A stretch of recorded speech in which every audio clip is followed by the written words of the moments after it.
it's very clear that we live in a world where the era of the all-knowing, all-powerful, heroic leader is over. At Fast Company back in the day, we called this guy, it was usually a guy, white man facing right. You know him, right? Cover of every business magazine. And we banned him from our cover. This was our first cover. I'm actually pretty proud of it. I think every one of those conversations is 20 years on still pretty relevant. But the point is, you know, the face of leadership, of course, has changed dramatically.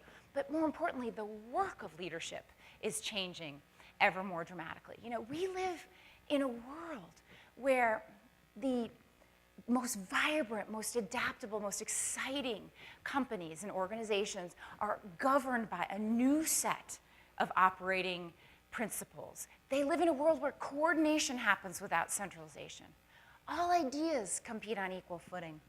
Power comes from sharing, not from hoarding. The wisdom of the many trumps the authority of the few. Novel viewpoints get amplified instead of squashed. Mediocrity gets exposed, right?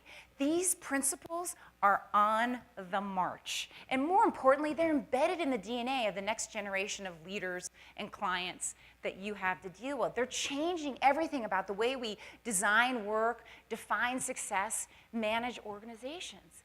It really is true that leadership today is not a function of where you sit, but what you can do. And the most winning organizations, they get that authority is not something that's handed down from on high. It's not a function of your position or your job title. It's a currency that you earn from your peers and that you have to keep earning from your peers. And the most winning individuals, they get that they have to continually strive to maximize their ratio of accomplishment over authority.